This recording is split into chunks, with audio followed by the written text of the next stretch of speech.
Olá você, telespectadora, olá você, telespectador da TV Cultura. A partir de agora, Opinião Litoral, edição desta terça-feira, 25 de junho. Roberto Mohamed, advogado, vai comentar, analisar as notícias com você. A gente vai começar analisando um pouco as declarações da Luciana Temer ontem no Roda Viva daqui da Rede Cultura. Vamos lá. Então, vamos lá. Eu acho que existe uma conexão muito grande entre a questão da escola sem partido e a aprovação da educação domiciliar. Porque, na verdade, num primeiro movimento, se tentou essa, maluquice da escola sem partido, né? Veja, a escola, ela tem que ter... Não existe isenção absoluta. As pessoas têm posições ideológicas, não é? Todo mundo tem. É lógico que você tem que ter espaços onde essa oposição seja tratada da forma mais contraditória e com visões diferentes possíveis. E talvez as escolas tenham também desviado um pouco desse aspecto e tenham que se adequar um pouco mais. Agora, a escola sem partido é uma grande maluquice e que foi brecada pelo Supremo Tribunal Federal nas questões pontuais quando se tentou fazer isso. Eu acho que a educação domiciliar, ela vem muito em resposta a isso. Então, meu filho não pode ter escola do jeito que eu quero que seja, então eu vou tirar para que ele não seja contaminado pelas ideias que eu não quero que ele discuta. Então, eu acho que tem uma correlação muito grande. Agora, eu acho isso das coisas mais temerárias que tem, seja uma escola sem partido, seja uma aprovação de uma educação domiciliar. Porque, de fato, você vai criar guetos ideológicos que não se misturam, né? E esta é a coisa mais perversa que eu acho que pode acontecer para a nossa sociedade. Olha, eu lembro que nessa época da discussão da escola sem partido, participou aqui do Opinião o então reitor da USP, Vahan Agopian, e ele foi bem claro, aqui tem discussão ideológica. Foi um ótimo programa. Mas para a gente entender o que ela falou agora e os dois próximos vídeos, é bom a gente explicar quem é a Luciana Temer. A Luciana Temer, óbvio, é filha de Michel Temer. Ela é advogada, ela é professora de Direito Constitucional na PUC e acho que aí é que está justamente a origem da qualidade dela, Paulo. Ela é uma pessoa naturalmente de direita, mas que tem uma formação na PUC que a gente sabe que é uma escola mais à esquerda. Você tem a USP navegando, mas como o corpo de professores da USP é por concurso, a posição política do governo do estado não interfere tanto. O Mackenzie é uma escola naturalmente de direita, embora tenha tido vários professores e diretores de esquerda. Mas a PUC é naturalmente de esquerda. A formação dela é essa. A Luciana fundou um instituto chamado Liberta, que é um instituto fantástico em termos de proposições para a educação. Tem outras grandes instituições no Brasil, mas o Liberta é muito bem guarnecido por pessoas de primeiro time, intelectuais de primeiro time. Então, a gente quando consegue entender que a Luciana não é de esquerda, ela não é de esquerda, a gente entende que tem muito mais qualidade o que ela fala. E muito mais peso do que ela falou agora. Ela disse o óbvio. Não existe escola sem partido. Os caras que defendiam a escola sem partido são os caras que queriam uma escola cívico-militar, que é uma escola com partido. É uma escola da direita. É uma escola em que o aluno aprende a prestar continência, sendo civil. Por um PM aposentado. É uma coisa, ela não tem sentido. Não adianta querer dizer, você não conhece. Claro que eu conheço. Tem políticozinho de segunda classe aí dizendo que só fala mal quem não conhece. Não. Não tem diferença didática, não tem diferença de conteúdo, tem um monte de PM aposentado fazendo os alunos levantarem quando o professor entra e cantar o hino nacional. Grande coisa. Não é assim que você muda a escola, muda a adolescência, é na família. Coisa de ignorante. Coisa típica de um governo que não tem um projeto para educação no estado de São Paulo. Que tá um governador que fala, quem quiser monitor para filho autista em escola estadual, que contrate. Não foi isso que ele falou, Paulo? Isso é ter um mínimo de decência em relação à educação e está preocupado com emprego para PM aposentado? Ganhando mais que professor. Professor que ele trata com desprezo. Porque a única coisa que ele fez na educação foi comprar os tablets do secretário dele. O que, na minha opinião, é imoral. Mas é só o PT que tem ladrão. A fala dela foi perfeita. Não existe escola sem partido. O que queriam era trocar o partido. Porque consideram que os professores são de esquerda, a grande maioria, e queriam colocar gente de direita. Só isso, gente. Não existe escola sem partido. Ela foi perfeita na colocação dela. Agora, o próximo eu achei sensacional. Para uma pessoa que tem a formação que a Luciana Temer tem e a autoridade moral e intelectual que a Luciana Temer tem. Eu vou pedir para o Davidson colocar agora. Esse foi perfeito, Paulo. É difícil responder essa pergunta, né? Eu acho que a sociedade tem um imaginário de que a família é lugar de segurança. Então, eu acho que está em todos nós. Na verdade, a gente cresce acreditando que o lugar mais seguro que existe é a família. E, aos poucos, as pessoas vão desconstruindo isso e hoje você tem dados que desconstroem. Então, uma coisa é o dado, outra coisa é a percepção social. Então, o dado mostra que a casa é o lugar mais perigoso. A percepção social permanece de que a família é aquela questão sagrada, que é a grande protetora. Então, eu acho que aqui você tem um conflito. Agora, a escola, como espaço de construção de personalidade da criança, é que tem incomodado muito as famílias mais chamadas conservadoras. Porque, em tese, eles dizem, olha, ninguém pode falar de um assunto com meu filho, por exemplo, sexualidade, que eu não fale em casa. Ou eu posso resolver que meu filho não vai saber sobre isso e não vai falar sobre isso. Não é? Então, tem um movimento até de não mandar os filhos para a escola, que é a questão do homeschooling. Então, eu acho que tem uma confusão, eu não sei se é proposital ou não, mas é uma dificuldade entre dado e percepção social. Vivi. Muito bem colocado, né? E você vê que perfeição. Vamos lembrar de uma coisa que é mais do seu tempo do que do meu. Porque eu vou falar o que a direita adora falar. Tradição, família e propriedade, que era nome de uma instituição de extrema-direita existente no Brasil que se tornou muito forte na ditadura militar. Da Igreja Católica. A parte, né? Ela não é como a Opus Dei, que é da Igreja Católica, mas elas eram muito próximas. Vamos examinar as três palavras. Tradição, família e propriedade, pelas duas da ponta. Depois a gente vai para o meio para entender o que a Luciana Temer falou. Tradição. Tradição do Brasil. E vejam bem, TFP é classe A e B. Pobre não faz parte. A gente vai entender o que ela acabou de falar. Tradição. A tradição é escravidão, exploração, falta de consciência social. Isso é a tradição brasileira. Então é isso que é a tradição. A tradição é daquele pessoal que acha que lugar do empregado é usando uniforme e comendo na cozinha macarrão com salsicha, enquanto está servindo filé mignon. É essa a tradição que eles entendem e que tem que ser mantida. E partidos como o PT fizeram de forma errada, com corrupção, tudo bem, mas tem como princípio colocar pobre andando no corredor de Congonhas para pegar avião. E isso é inadmissível. Paulo Guedes, ministro da Fazenda, falou que achava um absurdo empregar a doméstica na Disney e o filho do porteiro do prédio dele fazer medicina pelo ProUni. O cara era ministro da Fazenda. Então entenderam como é que é a elite? Essa é a tradição deles. Propriedade. Pobre não tem propriedade. Paulo, eu não lembro, você que é bom para dar respostas rápidas, mas eu acho que 80% do povo brasileiro não tem propriedade. Ou mora em favela, em condições precárias, ou mora de aluguel, ou mora na rua. Você está falando de 20%, 25% das pessoas que têm propriedade. Então, propriedade é só para esse nicho. As minhas propriedades, ninguém põe a mão. É aquele pessoal, e a gente cansou de discutir aqui, que durante a pandemia tinha imóvel e não estava nem aí se o inquilino podia pagar ou não, se ele estava trabalhando, se ele estava correndo, botava para fora.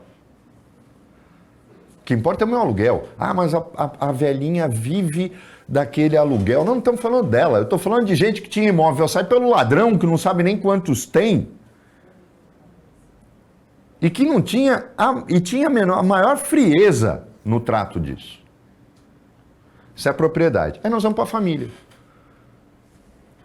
A família que eles falam, a família do cara que não pode falar de sexo na escola, mas eu cato a empregada quando minha mulher sai. A família é daquele cara que acha que não pode professor ficar falando de política ou qualquer coisa na escola, mas ele só nega imposto de renda. Ele paga e recebe propina. É esse cara. Essa é a família. Essa é a família no Brasil. Essa é a família da TFP.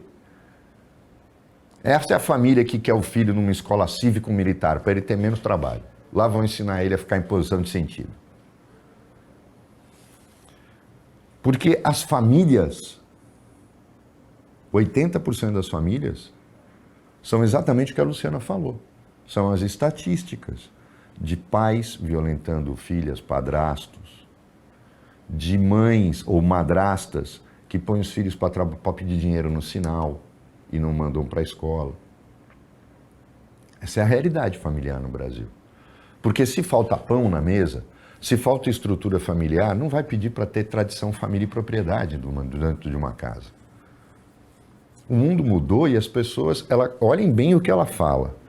A percepção real é a de que a família é perigosa, mas a percepção social, a família é tudo. Essa é a tradição, família e propriedade que esta direita hipócrita e mentirosa defende. Vão me xingar quando tiverem os vídeos, chamar de comunista. Nem comunista existe mais no mundo. São pessoas ignorantes que não conseguem sequer perceber isso. Mas são hipócritas, são mentirosos. É o cara que põe a família inteira para mamar na teta de cargo público e fica falando de ética e moralidade. Isso é que, para mim, foi perfeito na colocação dela. Tem um terceiro vídeo ainda da participação da Luciana Temer ontem no Roda Viva. Falando um pouco sobre direito ao aborto legal, eu vejo muitas pessoas com muitas dúvidas a respeito do procedimento para acessar esse direito. Inclusive, muitas pessoas acreditam que é necessário fazer boletim de ocorrência para conseguir acessar esse direito. Eu queria que você contasse um pouco mais sobre como é o procedimento para o acesso a esse direito. Não se exige nada, né? Legalmente, Bela, não se exige nada. O que acontece é que as pessoas que acreditam que é necessário é porque, de fato, teve uma portaria do Ministério da Saúde que tornava isto obrigatório. É verdade que os hospitais dificultam. Não só os hospitais, né? O sistema de justiça. A gente viu nos últimos anos juízas mulheres e promotoras mulheres tentando demover uma menina de 12 anos de fazer o aborto legal. Então, a gente tem um problema que não são só os hospitais, é todo o sistema de justiça que está contaminado por um desrespeito à legislação vigente. Porque o que a gente está falando aqui é de desrespeito à legislação vigente. O que a legislação exige? Que você declare que foi estuprada. Ah, mas depois vai se descobrir que não foi estuprada. Aí você vai responder criminalmente, porque você descobriu que não foi estuprada. Mas não há exigência nenhuma legal para que você faça o aborto. Vamos deixar para falar no próximo bloco, porque é um pouco mais longo, porque a gente está falando disso aqui há um tempão, que bastava o Ministério da Saúde resolver fazer o governo cumprir. Não é só o Ministério da Saúde, não. O INSS não cumpre a legislação, aí você tem que ir para a Justiça. O Ministério da Saúde não obriga os hospitais a fazerem, alguns têm até uma certa razão, é só criar a rede de proteção social. É isso que falta. A gente não ia esperar isso de um Pazuello da vida, mas era o que eu esperava da Nízia. E isso basta, ela tem gente no Ministério com capacidade para fazer uma portaria que inclusive dá processo administrativo se o hospital não fizer o aborto legal. O problema é entrar na justiça contra o próprio governo que não cumpre uma lei que é do próprio governo. Isso é um absurdo. Ela se referiu a uma juíza e uma promotora de Santa Catarina que a juíza determinou até a manutenção da menina de 11 anos, não 12, num abrigo para evitar que ela fizesse o aborto a que tinha direito. E há um outro caso também de uma menina estuprada pelo tio no Espírito Santo, com 10 anos, que a então ministra Damares Alves, aquela ativista Sarah Winter, tentaram também impedir que ela fizesse o aborto a que tinha direito. Foi feito em Pernambuco, e os manifestantes chamando o médico de assassino. É uma questão realmente complicada. Depois do intervalo.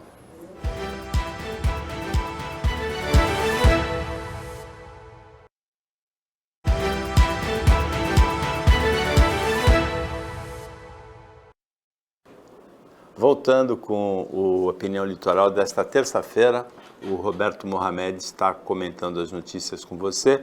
A gente analisou duas falas no bloco anterior da Luciana Temer, que participou ontem do Roda Viva aqui na Rede Cultura, e a terceira foi sobre essa questão da dificuldade de acesso ao aborto legal no Brasil. Como a gente terminou o bloco anterior, nós já dissemos aqui que bastaria, existe uma portaria, a Luciana falou isso, só que o problema é que não cumprem a portaria. Então, portaria sem sanção, norma sem sanção, não é norma. O que tem que acontecer? O governo editar essa portaria de uma forma muito mais rigorosa, dentro da legislação, porque norma infralegal, que é o caso da portaria, não pode contrariar a norma legal, mas fazendo com que os hospitais do SUS sejam obrigados a cumprir sob pena de responsabilidade funcional. Acabou a conversa. Acabou a conversa. Trabalha no SUS, tem que se submeter às regras do SUS. O aborto é legal? Tem que fazer. Eu acho que tem que ter, não basta a declaração, eu acho que tem que ter o boletim de ocorrência. E, no caso de dúvida, consultar a delegacia, isso é muito fácil de fazer se realmente existe uma investigação acerca disso. Ou seja, em 30 dias você faz o aborto legal. Não importa se você é a favor ou contra. Eu já cansei de dizer que o Estado é laico, falaram um monte de bobagem na internet, nação, cristã, o Estado é laico. O que vale é a lei. E a lei tem que ser cumprida. Se um médico do SUS, que recebe dinheiro público, se recusa a fazer, alguém faz. O SUS não tem um médico só, mas tem que fazer. Se não garantir a remoção da vítima, porque é isso que ela é, uma vítima, para algum hospital onde um médico faz. Tem que fazer. Concepções pessoais não podem se colocar acima da lei. Isso para mim é claro, isso para mim é uma coisa lógica. Não é só no Brasil que isso existe, como foi o caso da Sarah Winter, daquela imbecil da Damares Silva. Paulo, em Nova York, por exemplo, que é um estado que permite o aborto, inclusive existe uma leva enorme de meninas que vão para Nova York para fazer aborto, porque alguns estados daquele miolo americano, que eu já cansei de dizer aqui, que é o miolo ZZ Top, conservador, não permitem um aborto. Esses estados, as meninas se dirigem para, por exemplo, os estados da costa leste ou da costa oeste para fazer, notadamente Nova York, que tem as melhores clínicas. E na porta dessas clínicas, Paulo, é um inferno, mesmo sendo aborto legal. Isso não é uma coisa nossa, não é porque o Brasil é assim. Vai sempre haver. A sociedade é dividida em relação a este assunto. E eu já cansei de falar, eu discordo dessa história, meu corpo, minhas regras, isso pode valer em tudo, não em relação à gravidez. Mas a gente vê claramente que no mundo inteiro essa discussão existe. Nova York aprovou a legislação que permite o aborto. Como todo mundo sabe, os estados americanos podem legislar. Os Estados Unidos não são, eu vou além, eles não são uma federação, na verdade eles são uma confederação. Os estados têm uma autonomia enorme. E Nova York, por exemplo, que tem, olha, isso não é passeata, não. Isso é na porta de uma clínica de aborto, que fica o dia inteiro com essa gente na porta. O dia todo mundo que entra na clínica é obrigado a passar por esse turbilhão. Eles se revezam, Paulo. É uma coisa mesmo de fé. de militante aguerrido contra o aborto. Eles ficam se revezando na porta da clínica, xingando todo mundo que vai lá dentro. Mas é legal, a polícia garante a segurança da clínica.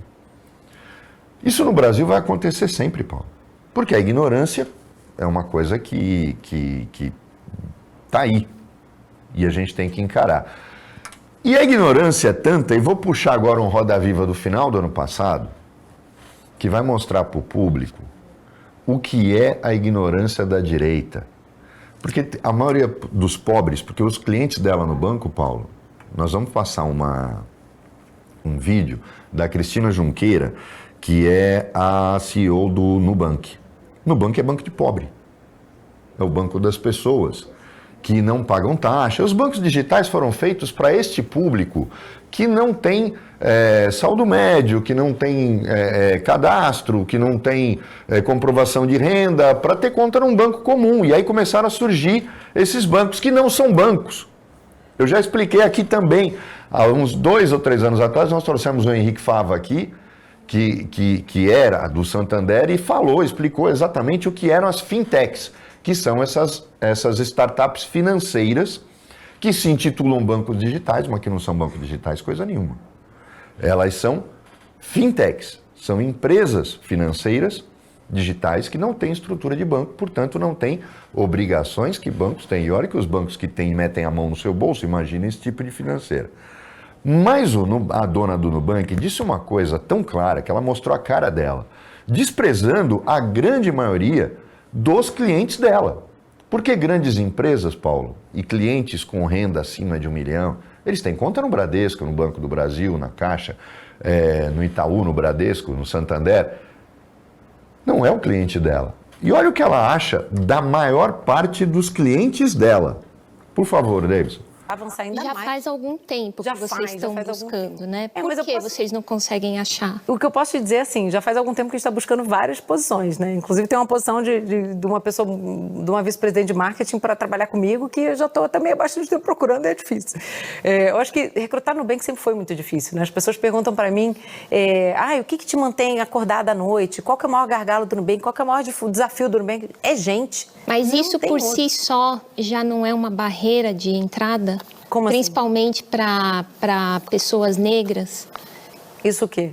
Alto grau de exigência? O grau de exigência. Gente, mas assim, não dá pra gente também, né, nivelar por baixo, assim. Acho que por isso que a gente quer fazer esse investimento em formação. Pô, imagina que a gente está colocando, a gente criou um programa gratuito que chama Diversidades, que a gente vai ensinar a ciência de dados, né, para pessoas que querem entrar nisso, e a gente vai capacitar essas pessoas, né? Não adianta a gente colocar alguém para dentro que depois não vai ter condição de trabalhar com as equipes que a gente tem, de se desenvolver, de avançar na sua carreira, depois não vai ser bem avaliado, aí realmente a gente não está resolvendo um problema, a gente está criando outro, né? Essa pessoa, eu fico às vezes pasmo com a cara de pau e a tentar florir o negócio. Você sabe o que é um funcionário do Nubank? 90% dos funcionários. Você tem a cúpula que planeja produtos, serviços e tal. Mas a maior parte do pessoal do Nubank é telemarketing. Porque todo atendimento é digital. Seu gerente é um especialista em atendimento telefônico, que você não vê a cara dele. É nivelar por baixo, dar chance de que as pessoas aprendam e vão subindo na empresa. Esta senhora é a cara dessa direita nojenta, asquerosa, que é racista. Porque tem saudade do que lê nos livros de história que podia ter 4, 5 negros trabalhando para ela de graça em troca de comida. Essa gente tem saudade de algo que não viveu. Mas é verdade. Ela adoraria. Eu garanto para você que para trabalhar na casa dela ou ter acesso a serviços menores, ela não tem problema nenhum. Agora, uma presidente de banco, pseudo-banco, que diz, e eu e o Paulo conhecemos, se a gente for fazer uma lista de negros capazes, competentes, sempre, principalmente na engenharia, na economia, na administração, que são os profissionais que ela procura, a gente vai pegar o papel, vai sair daqui da TV. A gente já trouxe vários aqui. Esta senhora é o retrato da direita que é preconceituosa e acredita naquelas 3 letrinhas lá, TFP, Tradição, Família e Propriedade. Com a idade dela, eu teria vergonha de ainda acreditar nisso. É lamentável que a gente tenha que viver nesse tipo de coisa. Agora, esta senhora é muito ligada, Paulo, a nomes da direita que ficaram conhecidos em 8 de janeiro. Acho que o Davidson tem um outro vídeo aí que fala da ligação dela com um dos caras que financiam essas manifestações de extrema-direita. Desde essa história de como o Nubank abafou esse escândalo até o post da Cristina Junqueira. Vou tentar fazer isso bem rápido. Vamos lá. Em 2007, o Conrad Scorziapini, que já cursava engenharia tecnológica na Unicamp, aquele momento, criou o 55chan. O que é o 55chan? É uma versão brasileira do 4chan, ou seja, um fórum anônimo e que, no caso brasileiro, ficou notabilizado por ser um canal de disseminação de coisas absurdas, como, por exemplo, pornografia infantil, antissemitismo e uma misoginia brutal. Esse 55chan ganhou muita relevância, teve milhares e milhares de usuários. Era uma época que ainda não existia o Facebook, o Instagram, então ele, de fato, reuniu muita gente, ficou muito conhecido.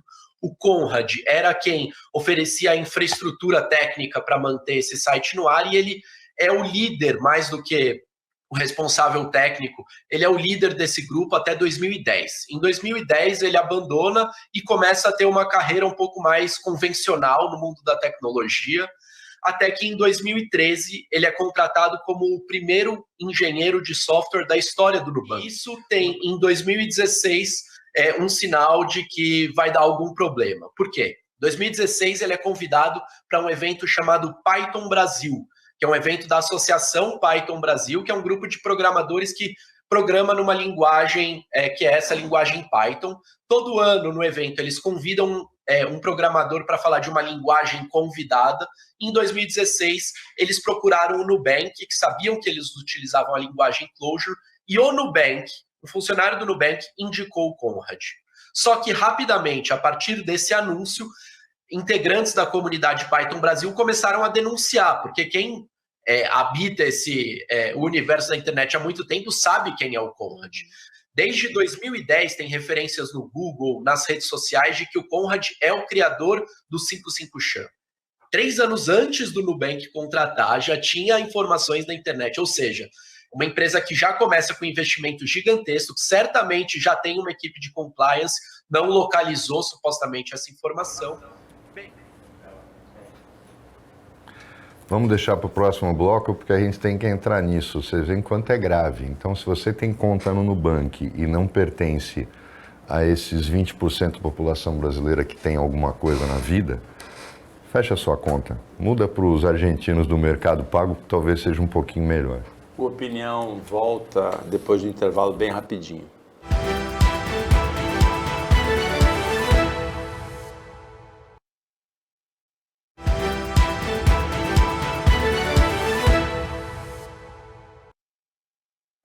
Voltando com a Opinião Litoral, agora é o último bloco. Nesta terça-feira, nós já repercutimos as declarações da Luciana Temer e também de um Roda Viva mais antigo que o de ontem da Luciana, com a Cristina Junqueira, que veio acompanhado depois de uma denúncia, quanto ao criador de um site que transmite ideias assim não muito convencionais e que acabou sendo contratado pelo Nubank da Cristina Junqueira. Sim, porque ela é de extrema-direita, né? E esse fórum que o Conrad criou não é uma coisa extravagante. É disseminação de ódio, só ódio. De destruir reputação de pessoas, de disseminar racismo, xenofobia, homofobia, essa lenda de que fulano é comunista. Não existe mais comunista no mundo. Quem existe vive no século passado. É incrível como as pessoas não entendem isso. Hoje, a dicotomia esquerda-direita tem nada a ver com comunismo, muito menos com capitalismo. Porque a gente não está discutindo política econômica. Ou a política econômica do PT é de esquerda. A política econômica do PT é comunista. Quem é um medíocre que pensa assim? Então a política econômica da ditadura militar era de esquerda, Paulo? Era comunista?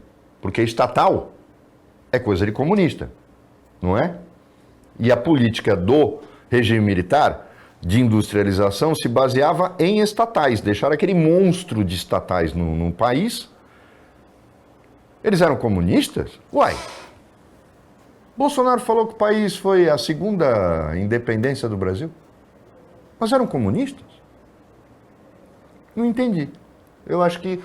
Sabe o problema do bolsonarista? É que normalmente ele é analfabeto. Ele estudou em escola cara, ele coloca os filhos dele para estudar em escola cara, mas ele é ignorante. Ele não lê, ele só lê blog de bolsonarista. É isso que dá. E aí ele não vai olhar a história. Sistemas econômicos são completamente diferentes. A gente não está falando de nada disso.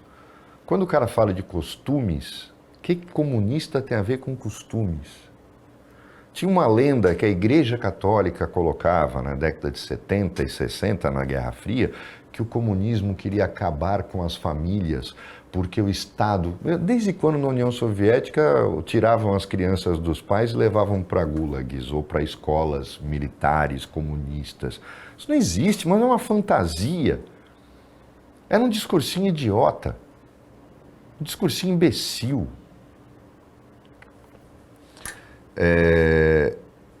Uma vez estava lembrando que um irmão marista, eu estudei no Santista, e ele dizia que a escola era cercada pelos inimigos, porque tinham 3 escolas, 3 lojas maçônicas em volta do colégio. Inimigo? Na Bélgica tem uma loja maçônica que só tem padre. A maior parte dos maçons é católico. Que inimigo? Sabe? Então são lendas que a gente construiu na época da Guerra Fria, mas na verdade para manipular a opinião das pessoas. Mas o problema são essas imbecis que repetem, tanto quanto aquela senhora que falou que estava com a bandeira de Israel porque eles são cristãos como nós. Não, vai falar o quê para uma imbecil dessa? Não tem o que falar. Né? É lamentável esse tipo de coisa. Mohamed, o tombamento de imóveis vai crescendo e vai atingindo o nível, a gente pode considerar insuportável?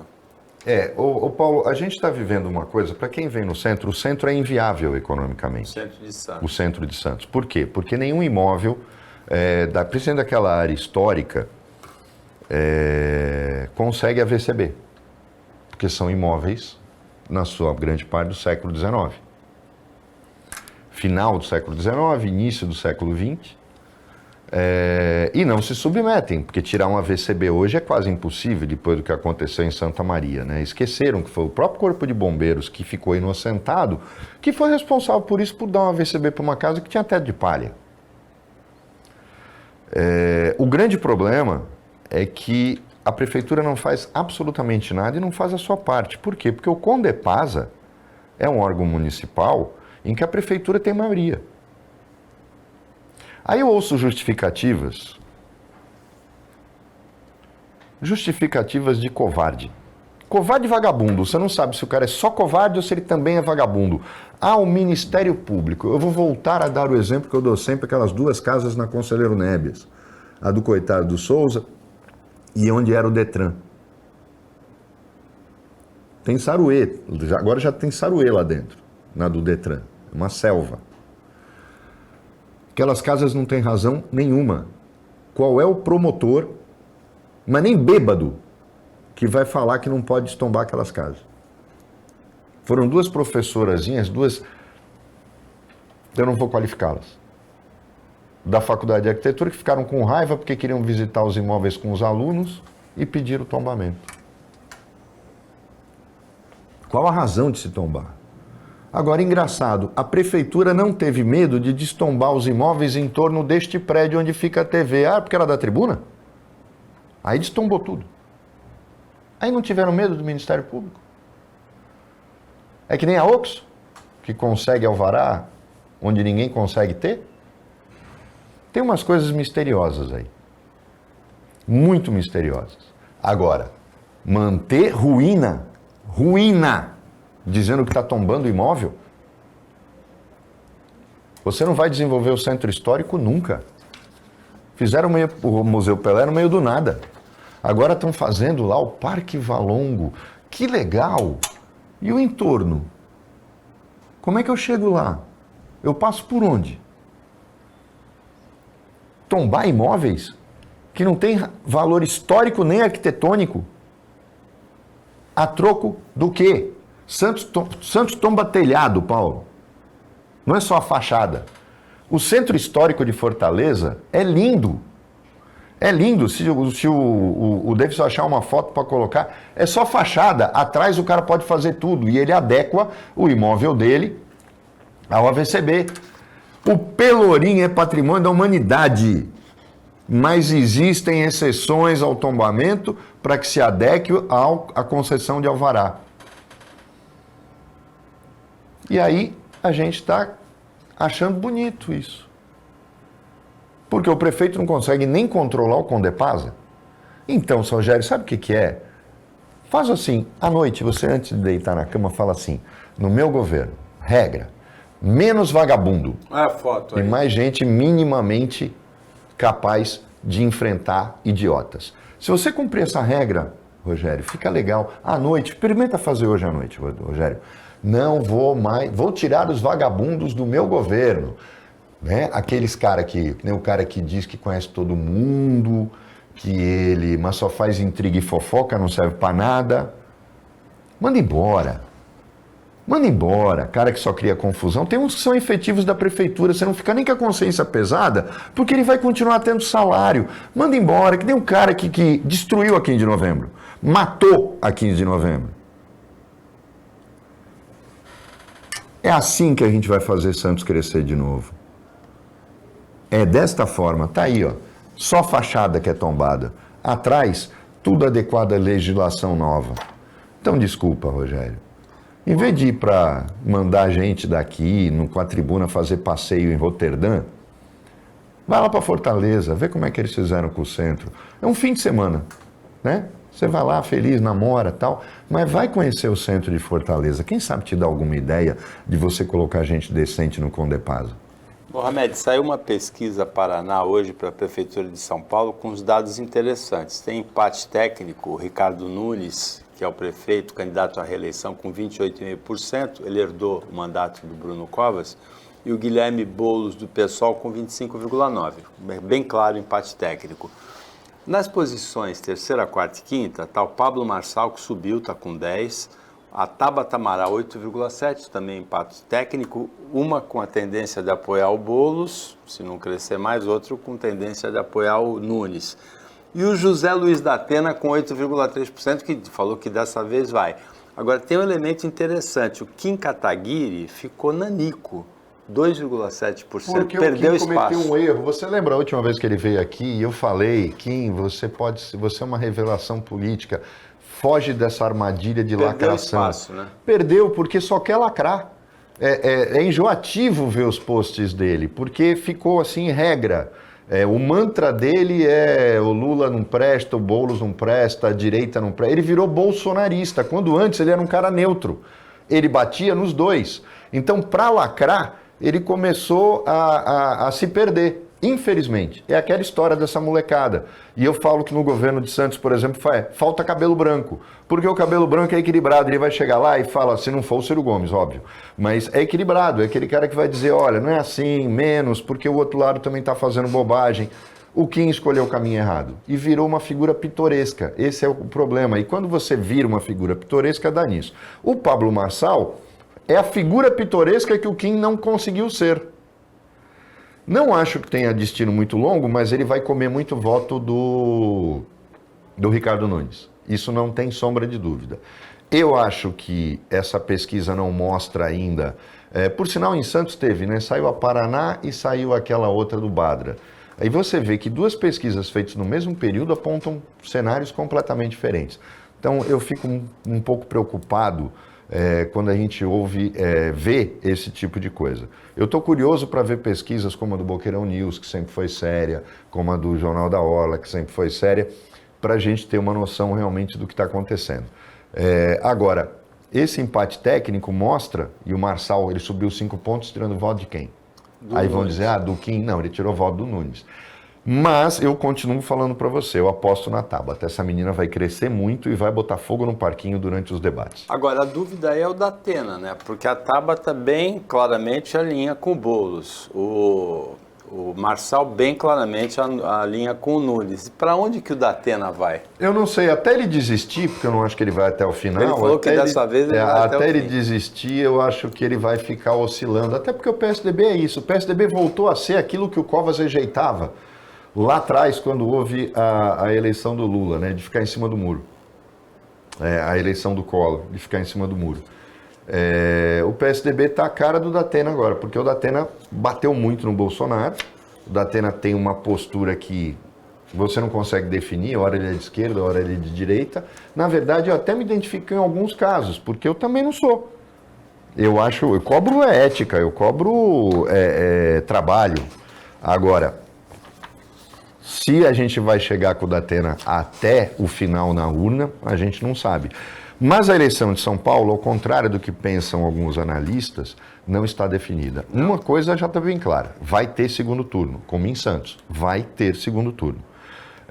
O que vai acontecer, eu acho muito difícil de prever. Chegamos ao final do Opinião Litoral, agradecendo a participação do Roberto Mohamed como comentarista, o trabalho da equipe técnica e de jornalismo daqui do Sistema Costa Norte e a você que acompanhou a gente mais essa edição. Até amanhã, nesse mesmo horário, depois do Jornal Litoral, e uma ótima terça-feira para você que você merece.